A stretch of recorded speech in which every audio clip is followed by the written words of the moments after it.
the movie, the screening, the best, which I take to be, first of all, the highest compliment, because there is no tougher critic, but also great good hope for interest in.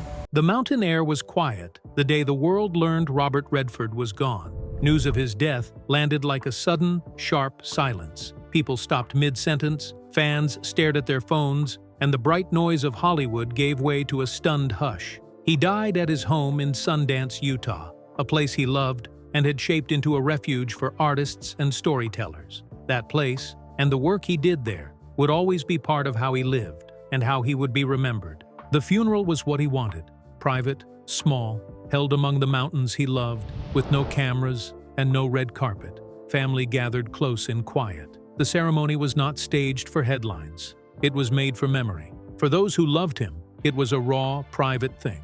A family holding one another and saying what needs saying when a life ends. The public watched from a distance, because that is what people do now. Grieve from far away and listen to the voices chosen to speak up close. When Meryl Streep's words reached the world, they cut right through the distance. She had been his screen partner, his friend, someone who had stood beside him inside a story that had lived on film for decades. Her voice, when it came, was small and clear in a way that made everyone lean in. She said simply, "One of the lions has passed." Those words, brief, fierce, and full of respect, carried the weight of a long friendship and of a long shared history between two actors who had given more than roles to each other. They had given trust and care. The line landed like an arrow. The crowd that heard her, both in the mountain hush and through the echo on screens and in print, felt something like the sharp ache of losing someone who had been steady for years. Meryl's grief looked as if it had been stored carefully, kept private, and then released. She spoke from memory and from a deep place of affection. In that moment, people who had only the flicker of celebrity news saw a private friend giving private words and found themselves moved. The image of a great actress, voice broken, was enough to make millions feel the loss more deeply than an obituary ever could. Robert Redford's life was not a single bright line. It was a long fight through illness, shame, quiet failures, and slow-building victories. He had been a boy who struggled with polio, who felt the world close around him in ways that marked him forever. He learned to keep moving when life seemed set to stop him. That relentless forward movement, through art, through travel, through hard work, became his signature. In the end, the life people mourned was not only the public face but the private resolve. A man who had turned every hurt into reason to keep going. He had not been born into easy fortune. The early years carried sharp edges, loss, the weight of the depression still in memory, the deep grief of losing his mother when he was young. Those were not details he used for show. They lived under his quiet decades of success, shaping him in ways that made him value kindness, patience, and the slow work of making things that mattered more than applause. He learned not to let success steal his honesty. It is that steady, stubborn discipline that later helped build Sundance, an idea he carried through when the world told him to do something else. His path to screen stardom was neither instant nor easy. He left home, drifted across Europe, painted, walked, and learned that time could help mend some things. When he returned to the United States, he took small parts, learned his craft in television and on stage, and kept at it until the right moment came. The part on Broadway that finally let the public see him for who he was did more than give him applause. It gave him belief in himself, and that belief would be the spark for much of his later work on film and behind the camera. His image, handsome, almost too perfect for some casting directors, was a double-edged sword. People liked how he looked and then sometimes dismissed him for it. That sting never completely left him, and it made him want to prove something deeper, that his art was not a pretty face, but a voice that mattered. He pushed against the shallow judgments of the industry and leaned into tougher work, stories that asked hard questions, films that did not let the audience leave the theater unchanged. All of that formed the backbone of the kind of artist he became.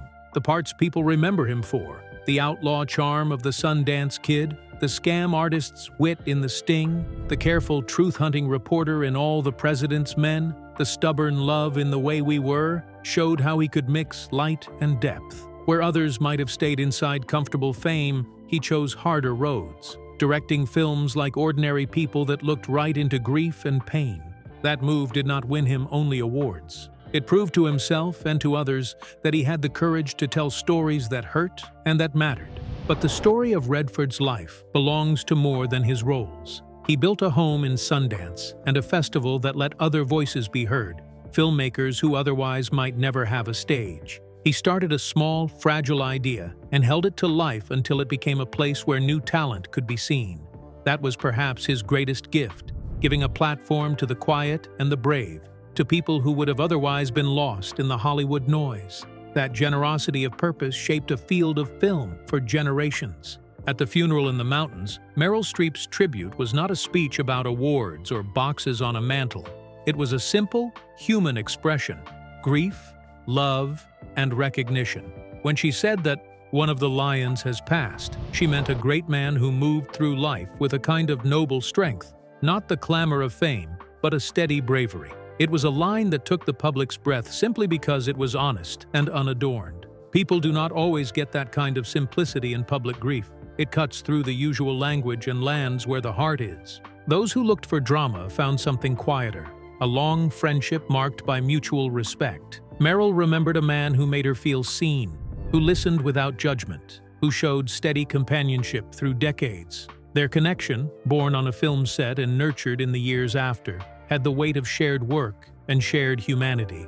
For her, losing him was losing a kind of compass, someone whose example pointed toward integrity and craft. When she spoke for those who had known him up close. The funeral itself, small and hidden from the blare of headlines, was a scene of family and friends, close relatives, people who had worked with him for years, and a few longtime friends gathered under the high sky.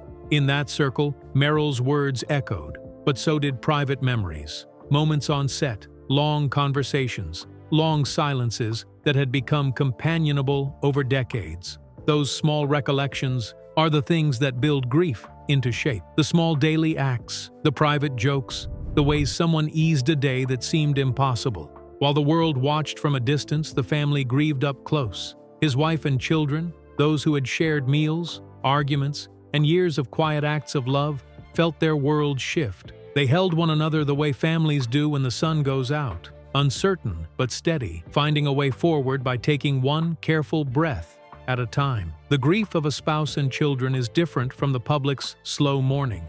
It is the particular loss of a partner's daily presence. In the hard quiet after such a life, the family's sorrow was the deepest measure of the loss. Outside the mountain hush, fans and fellow artists remembered him with words and images.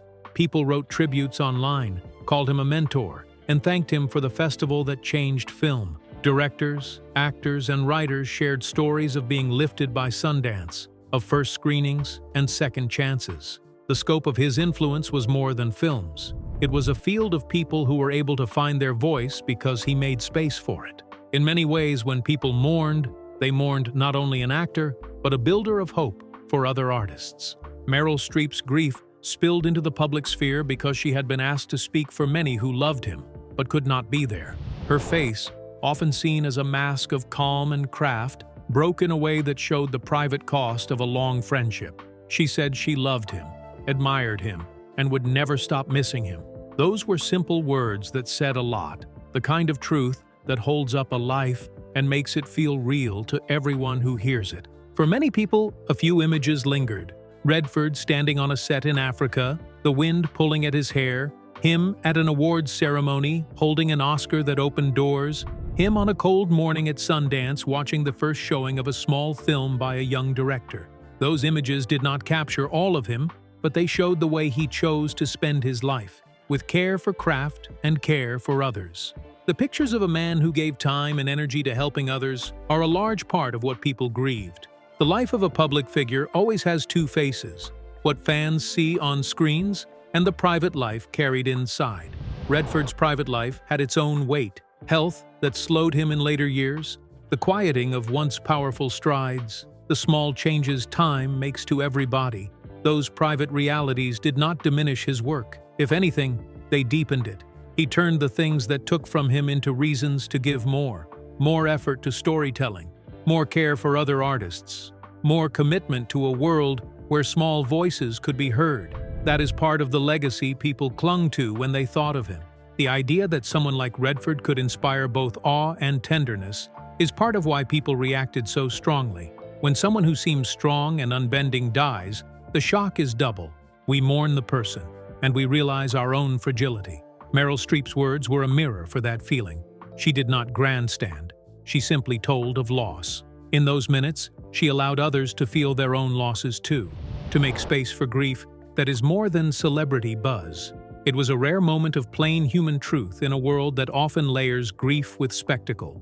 The story of a man who founded a festival, who made films that asked more than they answered, and who kept giving to others is not wrapped up with a single funeral or one speech. It spreads across decades of work, across the films he chose and the filmmakers he lifted. When people remember him, they remember a body of work and a life that resisted easy slogans. They remember his stubborn refusal to let art be only entertainment and his steady belief that the truth in a story matters. In the weeks after his death, people continued to share memories. Colleagues remembered long nights of work, small kindnesses on sets, and the way he sometimes listened more than he spoke. Actors recalled lessons that were not about technique, but about courage. To take harder roles, to tell stories that matter. Directors remembered that he used his time and money to build a festival that could lift their careers when no one else would. This continuity, that his life kept giving after he was gone, is a kind of quiet immortality. Meryl Streep's broken voice, the phrase about the lion and the private ceremony in the mountains, are the images many will carry forward. But far more will survive in the small things. The films he made, the artists he backed, the festival that still gives space to risk. That blend of public and private gifts forms the shape of a legacy that is not just about fame, but about the work of making room for others to be seen. In a world that often forgets the quiet labor behind the scenes, his life became a reminder that gifts of time and belief matter. There is a tenderness in how Meryl Streep and others chose to speak about him. No false grandeur, only honest grief and real praise. That choice said as much about Redford as any award. He was loved for what he did for others, and for how he carried himself in the ordinary moments of life. The private funeral in Utah closed a circle. A man who sought refuge, built a refuge, and finally returned to the quiet of the mountains he loved. For those who knew him, and for those who felt they knew him through film, that was a good, fitting end. In the end, the world will keep watching his films, and the voices of those he helped will keep rising. Meryl Streep's lines, the simple grief, the "one of the lions has passed," will be remembered not for drama, but for truth. The memory of Robert Redford will live in the work he left, and in the people who continue to tell stories because he gave them a chance to be heard. His life will remain an example of what a person can do when they turn private hurt into public generosity. The mountain air was quiet as people began to say goodbye. Meryl Streep's words echoed in that silence, and they echoed beyond it, into living rooms, theaters, classrooms, and festival tents. Those simple words, spoken by a friend who loved him, helped the world feel the loss in a way that felt honest and immediate. When history remembers Robert Redford, it will remember a man who made room for others, who turned his own struggles into strength, and who taught generations that art can be a shelter and a voice.